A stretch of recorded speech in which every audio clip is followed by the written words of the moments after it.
পরীমনি সিনেমার চেয়ে বেশি আলোচিত হয়েছেন বিভিন্ন বিতর্কিত কর্মকাণ্ড ও ব্যক্তিগত জীবন নিয়ে। সিনেমার ব্যবসায়িক সাফল্য না থাকলেও তিনি বিভিন্ন মাধ্যম থেকে আয় করেন। এর মধ্যে রয়েছে সিনেমার পারিশ্রমিক, বিভিন্ন বিজ্ঞাপন ও স্টেজ শো এবং অন্যান্য ব্যবসায়িক কার্যক্রম। 2021 সালে পরীমনিকে ভাড়া করে দুবাই নিয়ে গিয়েছিলেন বসুন্ধরা গ্রুপের এমডি সায়েম সোবহান আনভীর।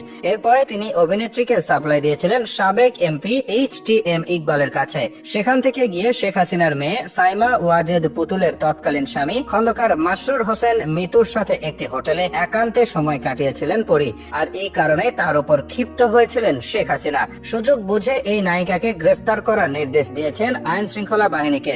এমনকি ডিবি হারুনের সাথেও অবৈধ সম্পর্কে ছিলেন চিত্রনায়িকা পরীমনি। হারুনের 3 ইঞ্চি খেতাব পাওয়া ভাইরাল ভিডিওটি নাকি তিনি ফাঁস করেছিলেন। সম্প্রতি পরীমনিকে নিয়ে এমন একাধিক চাঞ্চল্যকর তথ্য দিয়েছেন সামাজিক যোগাযোগ মাধ্যম ইউটিউব ও ফেসবুক ভিত্তিক চ্যানেল নাগরিক টিভির বার্তা প্রধান নাজমুস সাকিব। বনানীতে একটি বিলাসবহুল ফ্ল্যাটের মালিক পরীমনি। ধারণা করা হয় তার এই ফ্ল্যাটের আনুমানিক মূল্য প্রায় 10 কোটি টাকা। এছাড়াও এই অভিনেত্রীর রয়েছে কয়েক কোটি টাকা মূল্যের গাড়ি। প্রশ্ন হলো, চলচ্চিত্রে সাফল্যহীন এই নায়িকা কোথায় পেলেন এত টাকা?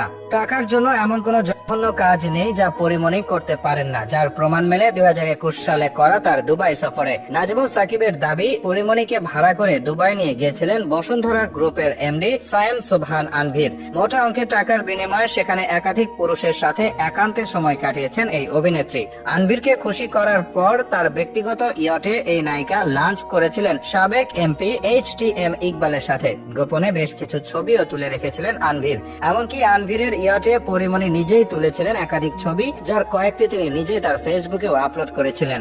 ইকবালের চাহিদা মেটার পর আনভীর পরীমনিকে পাঠিয়েছেন শেখ হাসিনার মেয়ে সাইমা ওয়াজেদ পুতুলের তৎকালীন স্বামী খন্দকার মাসরুর হোসেন মিতুর কাছে। পরী এই ব্যক্তির সাথে একান্তে সময় কাটিয়েছেন দুবাইয়ের বিলাসবহুল আরমানি হোটেলে। খুশি হয়ে পুতুলের সাবেক স্বামী পরীমনিকে শপিং করে দিয়েছিলেন লাক্সারি ব্র্যান্ড লুই ভুটান থেকে, যার ফলশ্রুতিতে পুতুলের সাথে বিবাহ বিচ্ছেদ ঘটেছিল মাসরুর হোসেনের। আর এই ঘটনায় তখন পরীমনির ওপর ক্ষিপ্ত হয়ে পড়েছিলেন স্বয়ং শেখ হাসিনা।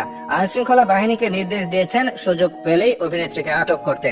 পরীমনি দুষ্ট পানি পান করতে খুব পছন্দ করেন। প্রায়শই তিনি বিভিন্ন ক্লাবে গিয়ে মাতাল হয়ে উচ্ছৃঙ্খলতা করেন, যা আগে থেকে জানতেন গোয়েন্দা সংস্থার লোকেরা। নাজমুস সাকিবের দাবি, পুতুলের বিবাহ বিচ্ছেদের পর হাসিনার নির্দেশে দীর্ঘদিন ধরে পরীমনিকে আটক করার পরিকল্পনা করে রেখেছিলেন আইন শৃঙ্খলা বাহিনীর সদস্যরা। বুট ক্লাবে গিয়ে ঝামেলা পাকিয়ে যা বাস্তবায়ন করার সুযোগ করে দিয়েছিলেন পরীমনি নিজেই। ব্যবসায়ী নাসিরউদ্দিন মাহমুদকে মারধর ও হত্যা অভিযোগে 27 দিন তাকে আটক করে রাখা হয়েছিল। এমনকি কয়েক দফা তাকে রিমান্ডেও নেওয়া হয়েছিল।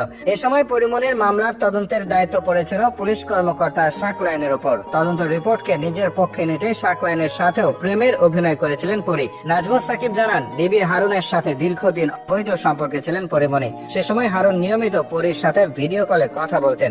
গোপনে সেসব রেকর্ড করে রাখতেন এই অভিনেত্রী। ছাত্র আন্দোলনের সময় পরী নিজের পরিচয় গোপন রেখে ফাঁস করে দিয়েছিলেন ডিবি হারুনের 3 ইঞ্চি খেতাব পাওয়া সেই ভাইরাল ভিডিওটি।